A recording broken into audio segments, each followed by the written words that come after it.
My name is Marissa Cole. I'm 31 years old, and 3 weeks ago, my boyfriend ended our 4-year relationship by starting a breakup text with BTW. So, not a call, not a real conversation, not even enough respect to wait until I got home. Just a vibration across my desk in the middle of a workday, while invoices were open on my screen and someone 2 cubicles over was laughing too loudly at something on her phone. I looked down expecting something ordinary, maybe a reminder to pick up detergent.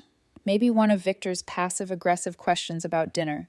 He had a talent for making even the smallest things sound like they came from the center of the universe. Instead, I read, "By the way, I've been seeing Jacqueline from work. We're in love. I'm moving on with her. Don't make this harder than it needs to be. I'll get my stuff this weekend." I stared at it long enough for the screen to dim. Then I tapped it again and read it a second time. Then a third. Because sometimes your brain refuses to accept humiliation unless you force it to look directly at the shape of it. Victor Hale, 29. My boyfriend of 4 years. The man who left half-empty coffee mugs all over the apartment and always promised he'd clean them later. The man who once told me he admired how steady I was, as if steadiness were a gift instead of something he kept testing. And now he wanted to detonate our life with 4 casual letters and a period. BTU, like he was mentioning traffic, like he had remembered milk. I didn't cry, not then. That is one of the strange things no one tells you about betrayal. Sometimes it doesn't arrive sharp. Sometimes it lands heavy, quiet, dense, like a piece of furniture dropping through the floor above you. Everything around me kept moving. Someone printed something. A phone rang. A microwave door slammed in the break room. Outside the window, afternoon traffic dragged itself through a gray, ordinary Thursday. And right there, in the middle of all that normal, my life split open. I read the message again and stopped at the name. Jacqueline. Jacqueline Mercer. His boss at the marketing firm, 40, maybe a little older. Immaculate posture, controlled smile, expensive heels that never seemed to make noise even on hardwood floors. I had met her more than once. She had been in my home. 6 months earlier, she had sat at our dining table with her husband Samuel, complimenting my pasta sauce while Victor played attentive host, opening wine like he had been raised for it. I remembered the exact angle of her smile when she asked if Victor had always been this charming. I remembered Samuel laughing softly and saying, "Only when someone's feeding him." Back then it had sounded warm, easy, married people banter. Now every memory came back with rot underneath it. I typed one word. "Congrats." I watched the message send. The typing bubble appeared almost immediately. Disappeared, came back, disappeared again. Finally. "That's it? Congrats?" I leaned back in my chair and felt something strange settle over me. Not peace, not numbness, something colder, cleaner. I typed, "What else is there to say? You've made your choice. Good luck." The dots came back faster this time. "I expected you to fight for us." I laughed once under my breath. Not because it was funny, because some kinds of audacity are so pure they knock the air out of you. "You just told me you're in love with another woman," I wrote. "What exactly is there to fight for?" His answer came back almost instantly. "This is why we haven't been working. You're emotionally unavailable." There it was, the final twist of the knife. Not just betrayal, diagnosis. He had cheated, and somehow I was still expected to perform heartbreak in the shape most flattering to him. He wanted tears, rage, begging. He wanted proof that he had mattered enough to wreck me in a way he could feel proud of. Instead, I took screenshots. Every message, the timestamp, his wording, mine. I saved them to a folder. Then I closed my phone, took a breath, and finished the invoice I had been working on before my life got rearranged by a man who thought cruelty sounded mature if you phrased it calmly. I ate lunch at my desk that day. A sad salad in a plastic container that tasted mostly like refrigerator air and resignation. I answered emails. I joined a 15-minute check-in call and said all the right things in the right voice. Nobody noticed anything was wrong. Or maybe they did. Maybe heartbreak is more private than people pretend. Maybe most of us are just better actors at work than we are at home. By the time I got back to my apartment that evening, Victor wasn't there. His running shoes were still by the door. His headphones were on the counter. The blue jacket he always forgot when the weather changed was hanging on the chair near the window. It was almost worse, the normality of it, like he had sent the text and then stepped out of our shared life for coffee. I stood in the kitchen without turning on the lights. Sunset thinned across the room in long gray stripes. The apartment smelled faintly like detergent and basil from the plant on the sill that I had somehow kept alive longer than I'd expected. Victor used to joke that I cared more about that plant than most people. Maybe he had been right. The plant had at least never lied to me. I picked up my phone again and opened Jacqueline Mercer's profile. If betrayal does one useful thing, it burns away laziness. I didn't want guesses. I wanted facts. Her LinkedIn was polished in the way powerful people's profiles always are. Strategic, elegant. Every sentence shaped to imply competence, vision, discipline. She was listed as Senior Director at Mercer Creative Group. Posts about leadership, posts about innovation, posts about ethical branding. A photo of her speaking on a panel under warm stage lighting, one hand lifted mid-sentence, confident and composed. Another post showed her family at some fundraising gala. Samuel beside her in a tuxedo, 2 children between them. I clicked through more. Then I found Samuel Mercer's profile. And that was when the story Victor had been telling me, and probably himself, began to crack. Samuel wasn't just Jacqueline's husband. He was the founder, the owner, the actual power behind the company Victor kept talking about, as if Jacqueline had built it from the ground up. She hadn't. Samuel had started the firm, scaled it, and remained the legal owner. Jacqueline had status, title, influence. But the company itself, the structure, the money, the control, was his. I sat very still on the couch with my phone in my hand, because suddenly the whole thing looked different. Victor had spent months acting like he was stepping into some glamorous new life. Better connections, more money, more power. He had started dressing differently, talking differently, dropping little lines about big opportunities and people who think at a higher level. I had noticed it. Of course I had noticed it. I just hadn't known where it was coming from. Now I did. He thought he was leaving me for the boss. He probably didn't realize he was sleeping with an employee who happened to be married to the man who could erase both of them with a signature. I don't know how long I sat there before I opened the message window. I found Samuel on LinkedIn. My thumb hovered over the keyboard. There are moments when your whole life narrows to one decision so small, it would look ridiculous to anyone outside it. A few lines of text. That was all. I could close the app, walk away, tell myself it wasn't my marriage, not my business, not my war. But there is a point where silence stops being dignity and starts becoming cooperation. So I typed, "Hello, Mr. Mercer. I believe there's something you should know about your wife and my boyfriend. I have screenshots if you need them." I read it twice. Then I hit send. The message went out with a soft, stupid little sound. After that, the apartment felt unnaturally quiet. I set my phone face down on the coffee table and stared at it anyway. 10 minutes passed. Then 20. By the time the response came, the room was almost dark. "Please send everything to this email address. Thank you." That was all. No panic, no questions, no disbelief. Just precision. I forwarded the screenshots. Every one of them. Then I sat there in the dark, listening to the hum of the refrigerator and the distant sounds of traffic below my window, with the strange, steady feeling that something had already begun moving far beyond me. Victor thought he had ended one relationship that afternoon. What he had actually done was loosen the first brick in a wall that had probably been cracking for a long time. I did not know yet how much would come down, only that it would. And by Monday morning it did. Monday morning did not arrive like a storm. It arrived bright, calm, cruelly ordinary. I woke up before my alarm and lay still in the bed Victor had slept in 2 nights earlier, staring at the pale line of sunlight across the ceiling. For a moment, in that half-awake blur, my body tried to return to habit. I almost reached for my phone to check if he had texted, almost turned to the other side expecting warmth that wasn't there. Then I remembered. The text. The screenshots. Samuel Mercer's reply. And the memory settled over me like cold water. Victor had not come back for his things over the weekend. He had sent 2 messages instead. One asking if he could get his watch charger. Another asking whether I had told anyone unnecessary about the breakup. I never answered either one. By 8:30, I was at work pretending to care about a spreadsheet while my stomach burned through cup after cup of coffee.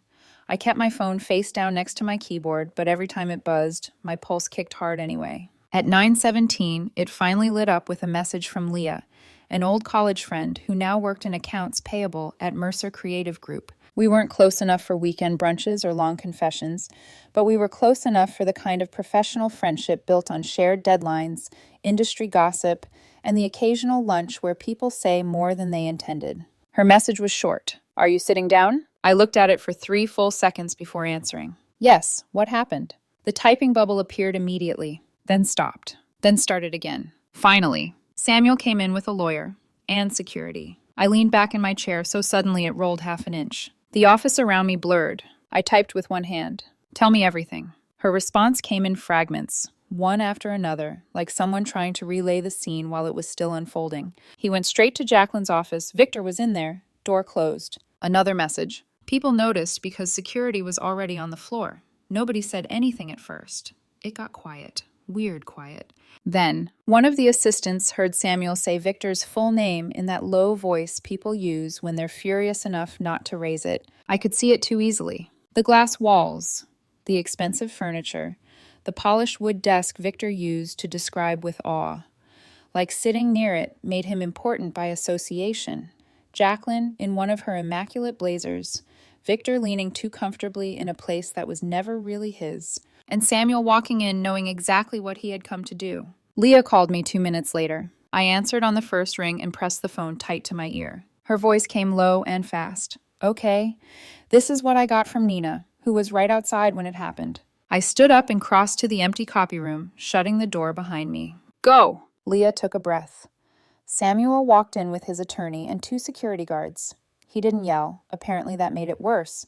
He looked at Victor first and told him to step away from the desk. I closed my eyes. Of course he had. Not her desk. That desk. The distinction mattered. Leah continued.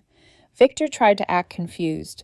Samuel put a folder in front of Jacqueline and said Victor was terminated, effective immediately, for violating company policy regarding supervisor-subordinate relationships, misuse of company resources, and dishonesty during an internal review. Internal review? I repeated. Yeah, Leah said, which means he probably already knew more than anybody realized. A chill moved down my arms, because that was the thing about people like Samuel Mercer. Men who built companies from nothing did not usually explode at the first sign of betrayal.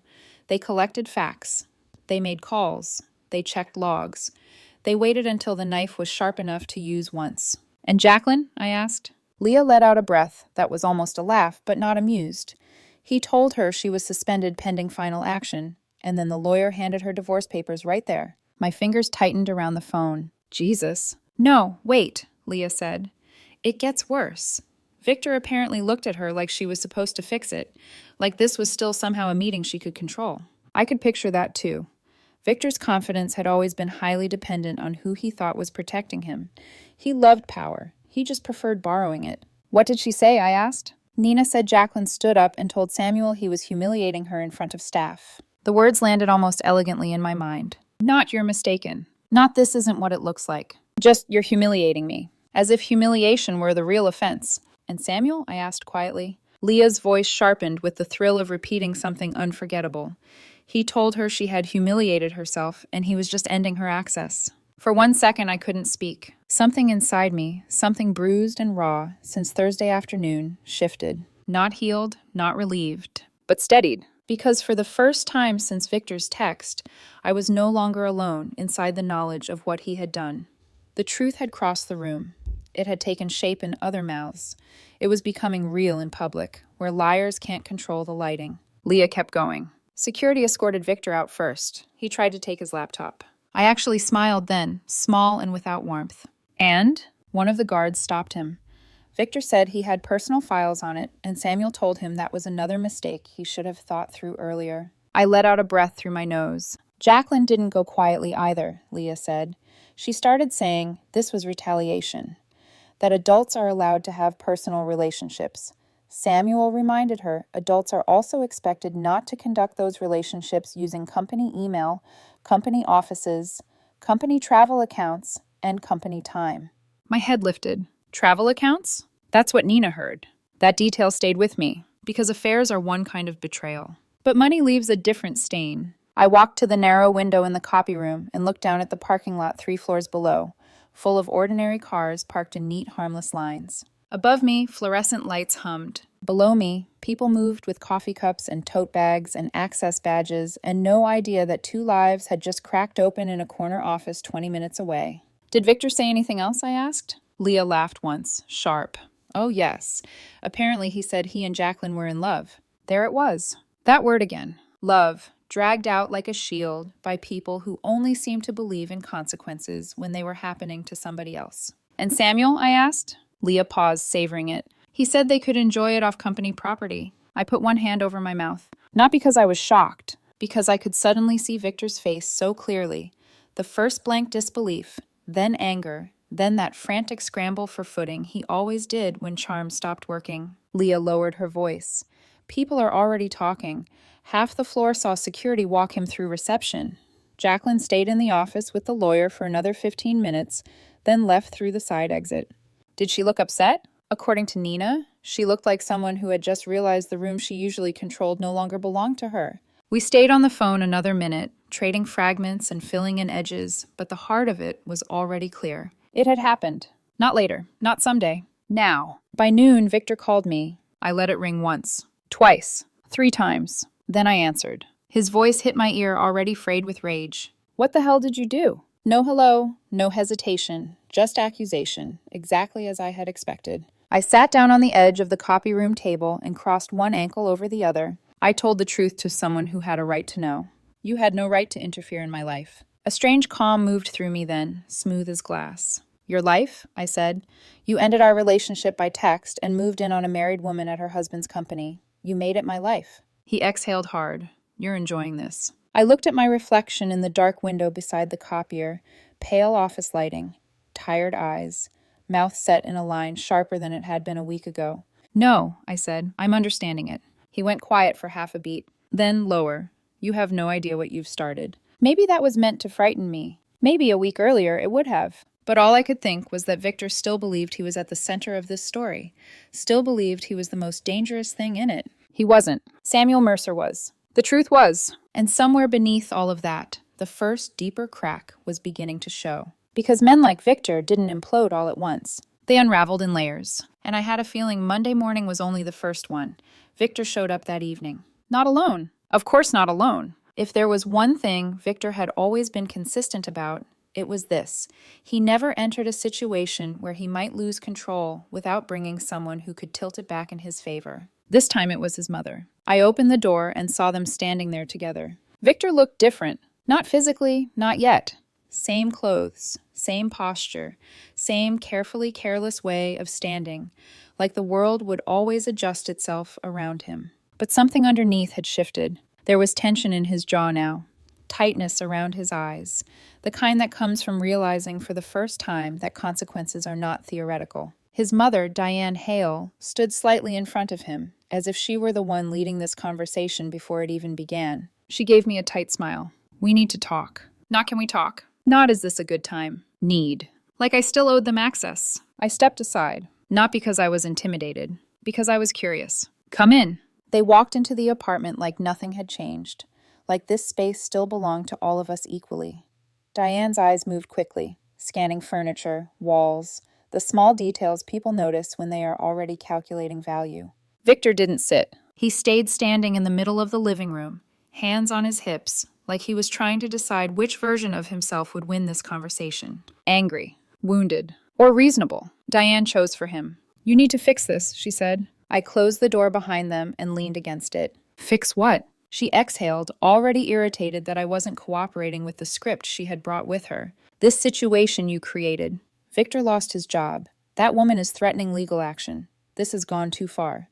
Too far. The phrase settled into the room like something stale. I walked past them and took a seat on the couch. Sit down, I said. Neither of them did. That was fine. I folded my hands in my lap. I didn't create anything, I said calmly. I sent information. Everything that's happening now is because of what Victor and Jacqueline did. Victor let out a sharp laugh. Jacqueline and I are in love. There it was again.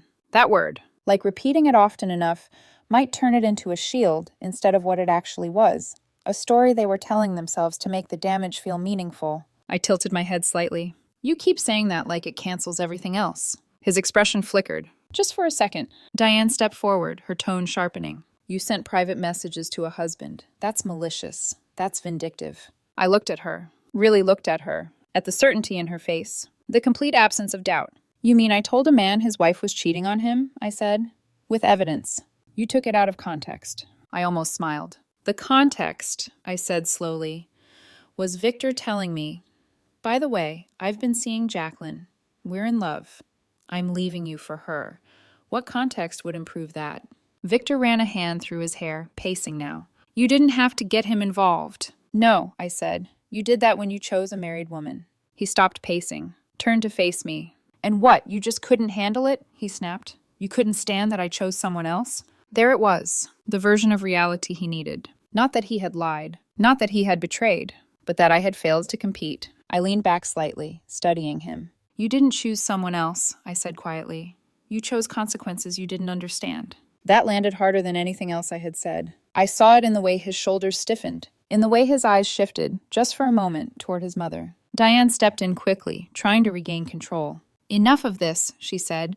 "You're going to call Samuel and tell him you exaggerated, that this was a misunderstanding, that you were emotional and acted out of hurt." I let the silence stretch. Then, "No." One word. Flat, final. Victor's jaw tightened. "You don't get to just say no." I just did. His voice rose. "You're ruining my life." I held his gaze. "You did that yourself." Diane's tone turned colder. "You claim you loved him." "I did," I said. The past tense hung in the air. Clean. Undeniable. "And this is how you act?" she pressed. "This," I said, "is how I respond when someone lies to me, cheats on me, and expects me to protect him from the consequences." Victor scoffed, but it sounded thinner now. "It wasn't cheating. I told you." I actually laughed. Soft, disbelieving. "You told me after it was already happening.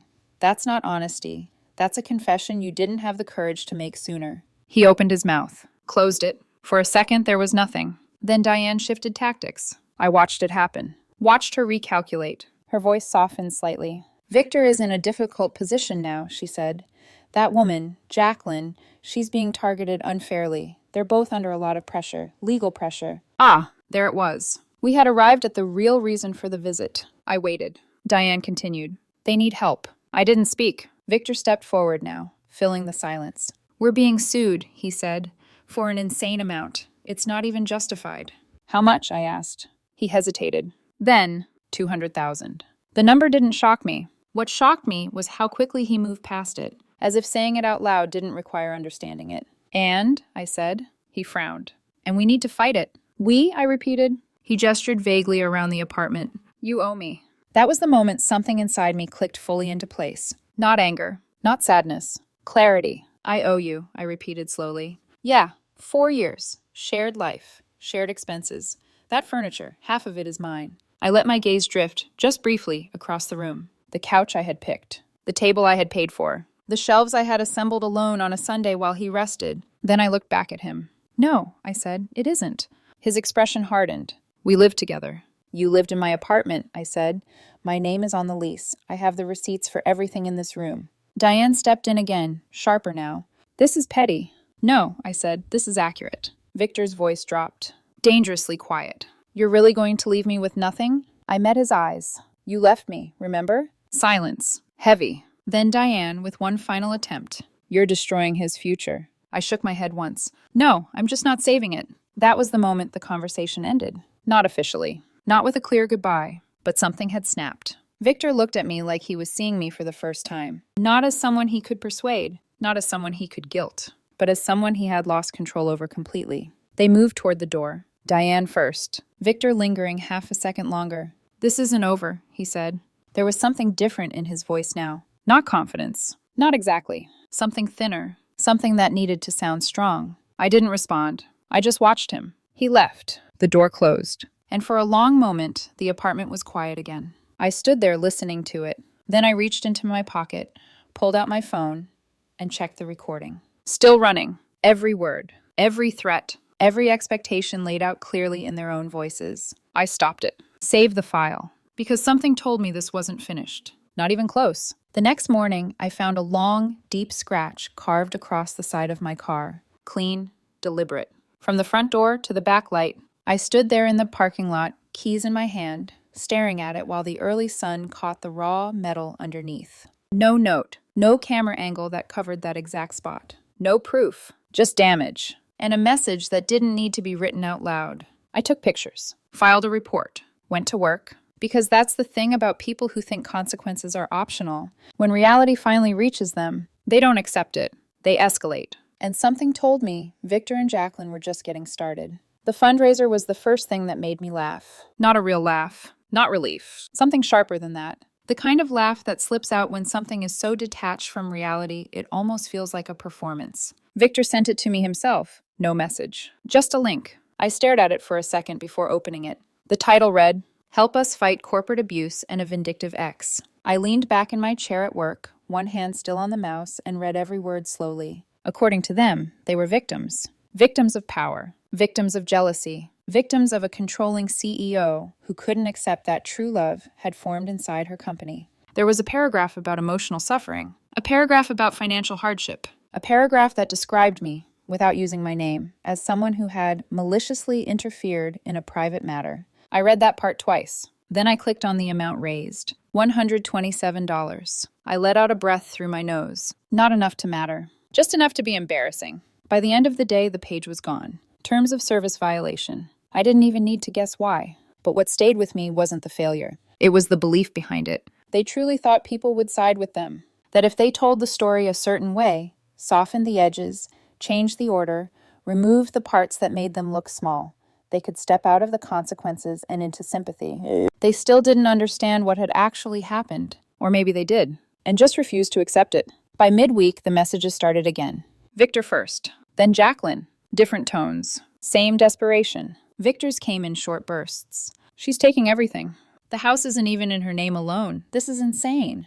We're going to lose everything. I read them without responding. Then another. No one will hire us. She's blackballing us. That one made me pause. Because there it was again. The refusal. The constant need to believe that someone else was controlling the outcome. Not their choices. Not their actions. Someone else. I finally typed back. Or maybe companies don't want to hire people who got fired for having an affair that destabilized leadership. He responded almost instantly. You don't understand how this works. I looked at that message for a long moment. Then, I understand exactly how it works. You just didn't. He didn't reply after that. Jacqueline waited longer. Her message came late that night. Long, carefully written, not emotional in the way Victor's were. Controlled, strategic. I think we need to speak directly. There are details you don't fully understand, and your actions have created complications that extend beyond personal relationships. I read it once, then again. It sounded like a memo, not a message. I typed back. No. She responded 5 minutes later. This situation is more complex than you're making it. I didn't answer, because complexity is often just another word for justification. The updates kept coming through Leah. Quieter now, but sharper. HR is digging through everything, she told me one afternoon over the phone. Not just the relationship, expenses, emails, access logs. I sat at my desk, fingers still on my keyboard. What kind of expenses? There was a pause. Then, travel, client dinners, hotel charges that don't match project timelines. I felt something shift, deeper this time, because this was no longer just about betrayal. Are they saying? I'm saying, Leah cut in carefully, it's not looking clean. I leaned back in my chair, staring at the ceiling tiles. Victor mentioned travel accounts, I said quietly. Yeah, and apparently some of those trips were signed off by Jacqueline personally. Of course they were. Of course they had built a whole separate world inside the structure of something that didn't belong to them. I closed my eyes for a second, because suddenly it made sense. The new clothes, the confidence, the way Victor had started talking like he had already stepped into a better life. He thought he had. He just didn't realize it wasn't his. By Friday, Samuel Mercer's name came up again, this time not through gossip. Directly, an email, short, professional, from his attorney. Ms. Cole, Mr. Mercer would like to formally thank you for your cooperation thus far.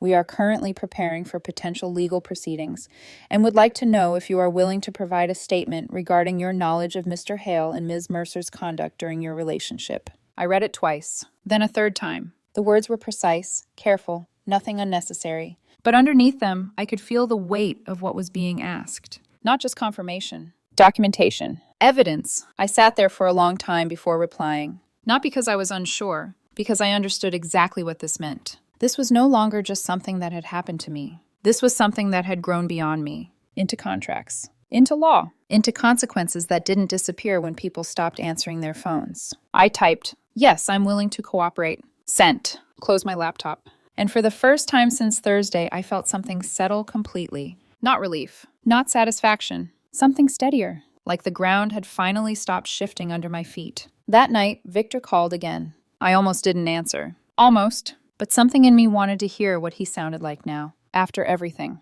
I picked up. His voice was different. Not angry this time. Not exactly. Strained. Marissa, we need to fix this. I didn't speak. He continued. They're digging into everything. Things that don't even matter. This is getting out of control. I stared out the window of my apartment, watching the city lights flicker on one by one. What things? I asked. A pause. Too long. Just stuff. Work stuff. I closed my eyes. Because silence tells you more than words ever do. Victor, I said quietly, what did you do? Another pause. Longer this time. Then, it's not like that. That was all he said. Not like that. Which meant it was exactly like that. I let out a slow breath. You should get a lawyer. We can't afford one, he snapped. There it was again. The expectation. The shift. The way he kept circling back to me like I was still part of whatever he was trying to survive. I'm not your solution, I said. You caused this. No, I replied. I exposed it. Silence. Then quieter.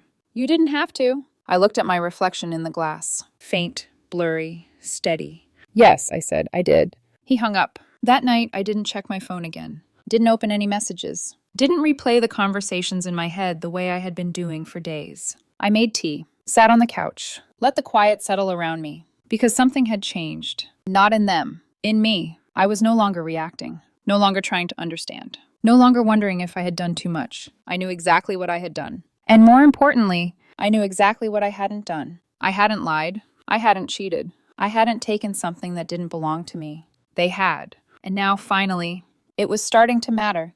The deposition was scheduled for the following week. Tuesday, 10 a.m. A conference room on the 12th floor of a building that smelled like polished wood, recycled air, and decisions that didn't get undone. I arrived 10 minutes early. Not because I was nervous, because I didn't want to feel rushed. There's a difference. The receptionist led me down a quiet hallway and into a room with a long table, a pitcher of water, and a stack of neatly arranged documents that already had my name printed on tabs. Marissa Cole. Seeing it there made everything feel sharper, more official, less like something that had happened to me, and more like something I was now part of. Samuel Mercer was already inside. He stood when I entered, not out of politeness, out of acknowledgement. That was the difference. He didn't smile, didn't try to soften anything. But there was a clarity in the way he looked at me, like he already knew exactly who I was and what I had done and had decided that it mattered. Ms. Cole. Mr. Mercer?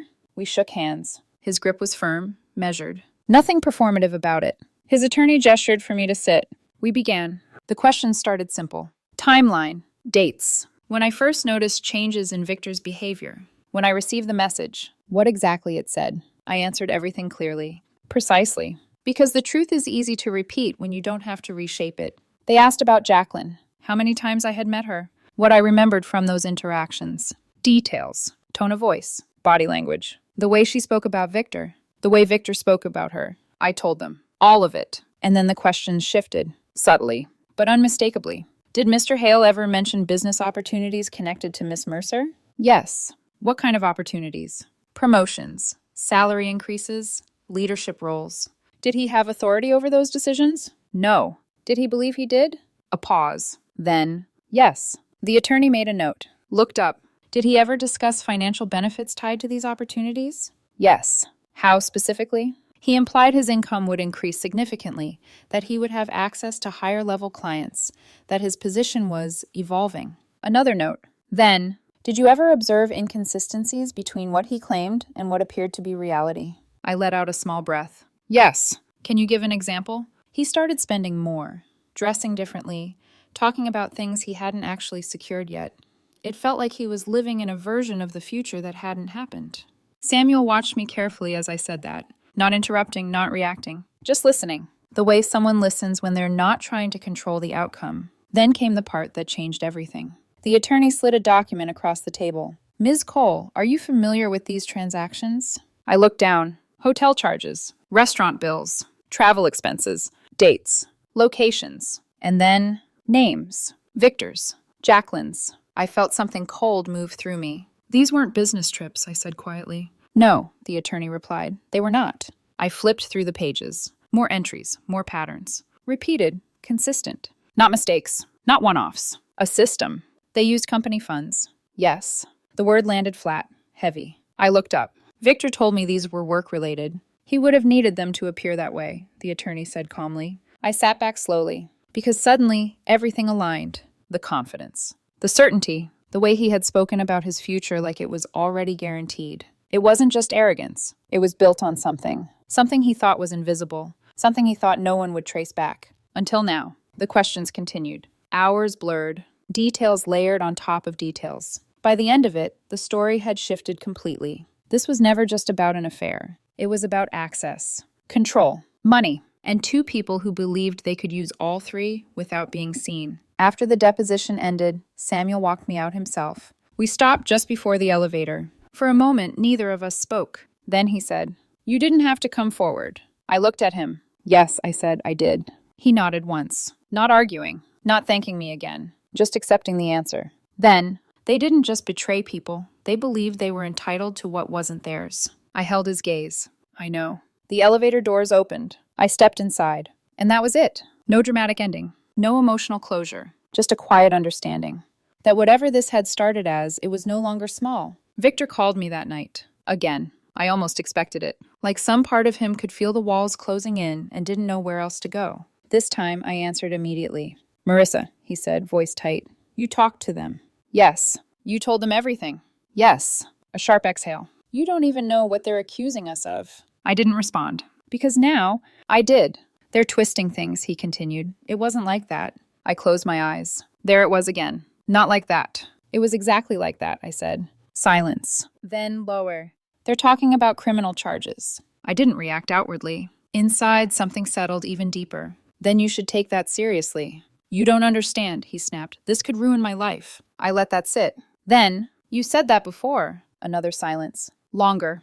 "Jacqueline might go to jail," Victor said finally. The shift in his voice was unmistakable now. Not anger. Not entitlement. Fear. Real fear. I leaned back against the wall, phone still at my ear. "Then maybe she shouldn't have stolen from the company." "It wasn't stealing," he said quickly. "It was just—" He stopped. Too late. The word had already been replaced in his own head. "It was just what?" I asked. "Nothing. Just breathing." Then, "You're really not going to help me." It wasn't a question. It was a realization. And for the first time, he sounded like someone who understood the answer before hearing it. "No." Quiet. Final. The next day, he showed up at my office. Not inside. He didn't get that far. Security stopped him at the front desk. I got the call. "Someone here to see you," the receptionist said carefully. "He's being escorted out." I walked to the window overlooking the entrance. And there he was. Victor, arguing, gesturing, trying to push past something that wasn't going to move for him anymore. Two guards on either side. Firm, uninterested in his version of the story. For a second, he looked up,